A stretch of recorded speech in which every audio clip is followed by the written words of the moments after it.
The Football Writers Association Footballer of the Year is Jordan Henderson. Jordan, your reaction to the honour? Yeah, it's an amazing honour, you know, a huge award. So many great players in the past that have won it. So I'm very lucky and very thankful that I can receive this award. And it means a lot to me and my family. But at the same time, I'd be wrong to sit here and say that all of this is for me, because it's not. I feel as though I'm receiving it on behalf of all the team and the players at Liverpool Football Club, because without them, this wouldn't be possible. And there's anyone in that dressing room would be thoroughly deserved of winning this award. So I'm sure when the voting went in, there was an element of it's about what this team has achieved over the past year. And I'm very proud to be sitting here and receiving the award on behalf of them. The Football Writers Association Footballer of the Year award is the oldest individual football award in the whole of world football. It was very important to our founders. The award went to a footballer who by precept and example was the Footballer of the Year. Many people believe you encapsulate that, both by leading your team to an unprecedented win with 7 matches to spare and 23 points, but also the work that you did off the field, particularly with players together during the pandemic. What does that essence of the award mean to you? Again, it means so much, because I think we're not only our footballers, but we're people, you know. We understand what's going on in the outside world, and we want to make a difference with the profile and the platform that we have. And again, it's wrong for me to sit here and say that's solely down to me, because it's not. You've got so many leaders within the Liverpool dressing room that have led this team to trophies over the past year in the Premier League the other night. But also so many leaders throughout the Premier League that come together to do something great for the country and for the NHS staff that were working tirelessly on behalf of all of us to try to save many lives. So there's so many leaders. I couldn't thank the captains and the representatives of each club enough for what they've done in lockdown. And I couldn't thank the lads, like I said before, for what they've done and led this team to what's been an unbelievable season. You've talked about the past winners. Let's look to Kenny Dalglish, the first man that you met as you signed your contract for Liverpool. What does he mean to you, to this club, to be receiving the honour he received? He means everything to this football club. You know, what he's done in the past, not only on the pitch but off the pitch. He's a huge influence and he's a huge part of this football club. So to receive the Premier League trophy from him was such a special moment for us as a team, but also for me personally, because he brought us to the football club and I wouldn't be here today without him. So to receive that was very special for me and very emotional. And Steven Gerrard? Well, I think Stevie's exactly the same. You know, he's a huge influence and a huge figure of this football club. And again, on a personal note, he's helped me so much throughout my career. I learned so much from him, playing with him at this football club. But also I learned so much off the pitch, you know, how he was as a man, how he conducted himself and led teams by example, really. So again, another person who without him I wouldn't be where I am today. Jurgen Klopp and everything he's brought into this club. You've talked about him making a difference since day one. What does it mean to you to be winning this award and all he's done with you? Again, I couldn't speak highly enough of the manager and what he's done for this football club, for all of us as players. You know, he's improved us, every single player, from when he's come in, but he's also improved us as people and as men. And I couldn't speak highly enough of the gaffer. You know, I don't think I need to. I think everybody knows what a remarkable job he's done since coming to this football club. And he's another person that this award should go to, because without him, then we don't win the trophies we have. We don't become as successful as we have over the past year. So long may it continue. We haven't engraved the award yet because this came in very late and we had to get to Liverpool. We're going to take it away, but what's the one thing you've asked me, what's the one photo you've asked for before I take it away? I want to take it to the training ground because I want a picture of all the boys, because you might think I'm just sitting here seeing that that it's down to all the lads and it's just a good thing to say, but that's the truth. You know, I actually genuinely believe that it's not for me, it's for the whole team. So when I'm here receiving it on behalf of the team, and when we go back to Melwood, everybody should receive it and have a photo with the trophy. That's the money shot. That's the money shot, yeah. Jurgen Klopp has said a few words. We'd like you to get your reaction to them. Press play. I know. Have I got to do this on camera? Yes. If it had been an awards night, you'd have been on stage. So.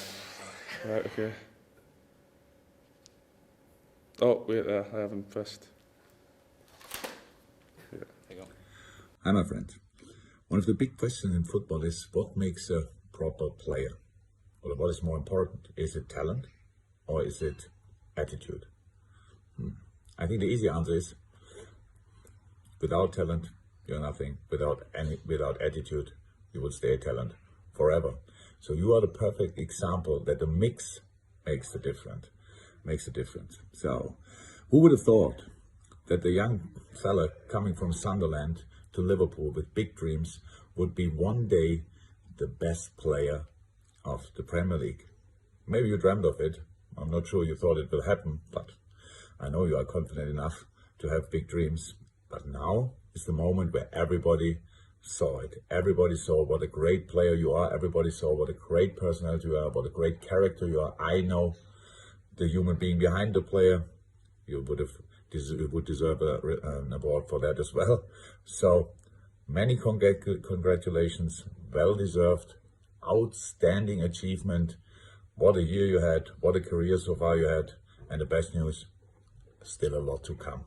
I wish you a wonderful day. Enjoy the moment, because you can enjoy it. You don't have to play the weekend in Newcastle. Enjoy the moment, and again, best player of the Premier League. Wow. Yeah, stop that. Sorry, It's you okay. said, do you have to watch it live? Yeah. Why? Because I knew that I would get emotional because, yeah, it's just like without the gaffer then I wouldn't be sitting here, so to hear that from him means a lot. And he knows what I've been through, and yeah, so that's why I'm emotional. Steven Gerrard also posted a very poignant picture after you lifted the trophy, saying that he couldn't think of a better person to ever pass the captain's armband to. What does that mean to you? Everything, you know. I feel as though with Steve, he's sort of always been there for us from day one, which means the most to us because it's okay now and we've won trophies and people are saying nice things, but when they're not saying so good things, it's harder to stand by someone, and he's always stood by my side. He's always been there for us and always backed us. So again, without him, I wouldn't be here today. I want to talk about the one thing that everyone has said about you time and time again, and which you say about yourself, this relentless desire for self-improvement. They say it gets you. We saw it in the match against Wolves. We see it so often when you don't make it into the team. I remember being at the West Ham match when you weren't in the starting lineup, and it was the discussion pre-match, and I thought it was completely a huge overreaction until I saw that performance. And afterwards, the player said, "It's not tangible, but we are not the same team without him." Where does this desire for self-improvement that so many thrive off come from? Where did you learn it in your early years? I think it's something that is inside you, you know, from a young age, and experiences that I've had from a young age as well. You know, I've always been told that to be a footballer is so hard and there's so many people who want to do it that you probably won't be able to. You know, I'm just a lad from Sunderland, so it doesn't happen to many people, and I'm probably not good enough. Or yeah, there's been plenty of times I've received setbacks from a very young age, from like 7, 8, 9-year-old, you know. So I think them experiences toughen you up, and then something that was inside is to make sure that I prove people wrong, and just give everything, you know. Just try to use everything that I have to become a better player, to become a better person, and to try and help others around us become better. That's my most important thing, you know. If I can create a platform where other players feel comfortable and can express themselves to the max, then that makes me happy, and I've got a responsibility as captain to make sure I do that, and I'll always continue to do that for as long as I play. This desire to prove everyone wrong, we've seen it from the Champions League to the Premier League. Now people are saying, can you truly kick on again and be a team of greats, a team like Manchester United? Do you believe that you can win successive trophies again and again? Back this up. Of course, I think I've got full confidence in the boys to keep that hunger and that desire to want to improve and want more trophies. And we've proved that over the past year, but we need to continue that. We need to grow, we need to learn, improve. And like I say, I can see that within the lads. You know, there's a lot of young lads still in the team that are hungry for more.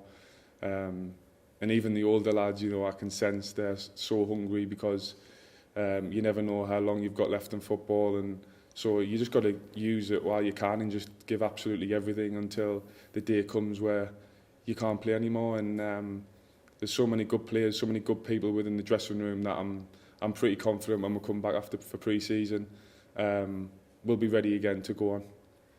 Talk about those leaders on the pitch, but it's your leadership on it as well. Talk to us about the captains you called, that moment when you all rallied together during the pandemic and what that collective meant, because I know to this country at that time it was wave upon wave upon wave of fraught hope, helplessness, and players together changed that narrative for a brief moment in a terrible time for this country.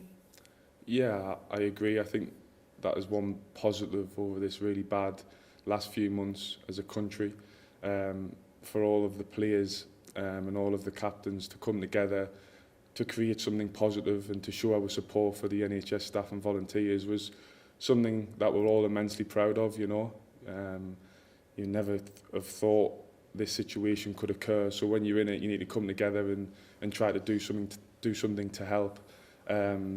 And yeah, a lot of lads do their own thing and will help in their own way that you will never hear about and you will never see, and that goes for the whole of the Premier League. But there was a lot that wanted to do something together because it sent a powerful message that we're right behind the NHS staff and volunteers to help them, not only with finances and try and help them that way, but also emotionally, you know, how much that would mean to them. Having spoke to Ellie, who's the CEO of the Charities Together, she said that made a massive difference. You know how much people love football in this country. So to see their heroes, whatever club they support, whatever players they love, support them, I think is a huge thing. And that. Yeah, I think we're also very proud that we did that, and hopefully in the future we can do more stuff together. And within moments and days, we were tested again with the protests for Black Lives Matter, and again players together proved the power base you now are. How important was it that black and white players together were sending such a powerful message? And that moment, I don't think we've really had a chance to take pause and look at the Aston Villa Sheffield United game, where two teams, one fighting relegation, one pushing for Europe, committed to take a knee, not take a competitive moment. It could have been a great one in this league, to just take a knee together on the first whistle. Yeah, incredible. You know, this is the biggest thing about football. There's so much rivalry within it, but things like the Black Lives Matter and the NHS, we realise is a much bigger aspect of life than just football, and there's a lot bigger things going on in the world. So for us to come together and use our platform to raise awareness is really important to make change, and hopefully we can continue to do that. I think we've done a great job so far, but there's still a long way to go. You know, there's still things that we need to see change, and all the lads know that, and we'll do everything we can to help. We talk about the NHS, and I'm going to get a bit emotional with you, apologies. I remember being 12 years old when my sister very nearly died of cancer, and all I wanted to be was right by her side. Your father kept himself away from you. How incredibly hard was that, and how much does this mean to him today? Very hard, of course, for him. You know, he'd already had a tough couple of years as within that, not only cancer but other things happened. He lost his mum, his brother, his sister in a very short space of time. So it was a real tough couple of years for him. So to be able to give him some joy in terms of, I know how much it means to him for Liverpool Football Club and for me to be successful and to win trophies. So he's been on cloud nine for the past year, you know, he's been so happy. And yeah, when I seen him after the Champions League final, that was a moment I'll never forget, because it was a build-up of everything that he'd been through, and I knew how much that meant to him, that we won that trophy. And yeah, that was an unbelievable moment for me to share with him. What has been the family reaction to this? Yeah, they'll be over the moon, you know, of course. They're very proud, but I think the biggest thing they're happy about is that over the past year, you know, what the team have done and achieved, and they can see how much hard work goes on from all of us to achieve our dreams. All the family is just so happy to see Liverpool Football Club back to winning trophies and being successful. And now it's down to us to make sure we keep that going. You know, that's the challenge. I've heard players in the past that have won it saying that it's hard to win a Premier League trophy, but it's even harder to retain it.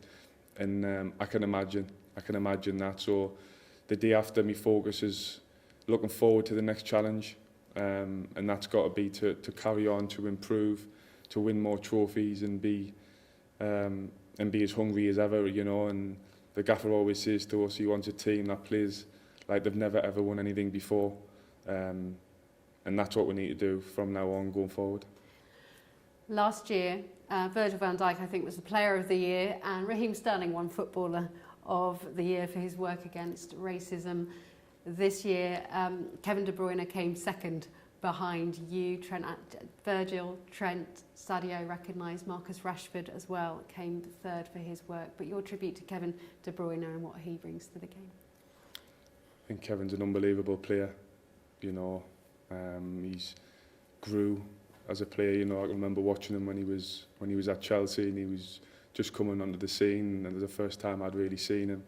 But he looked like a special player then, and he's continued to grow.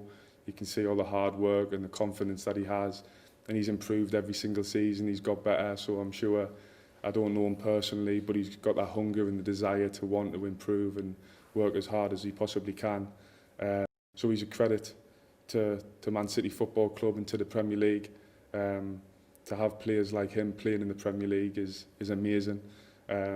And to play against them is hard, but I enjoy, you know, testing myself against the best players in the world. It's something that I've always relished. So yeah, I've got huge amounts of respect for Kevin, and not only Kevin. If you look right across the board of the Premier League, there's so many good players, and I'm just lucky enough and fortunate enough to be playing in this league, and playing against some amazing players. And Marcus Rashford coming from nowhere into third position for what he achieved during lockdown. Marcus has been unbelievable over the last few months. I think everybody would agree that. You know, I've worked with him at England. I get on very well with him, and he's an unbelievable player, a huge talent. And some of the things that he's done in training have blew us away at times. So not only as a footballer, you can see what he's like as a person and as a man off the field. And like I say, what he's done over the last few months is incredible. So my hat certainly comes off to him to say well done. And I'm sure when I see him next at the England camp, I'll be telling him exactly that.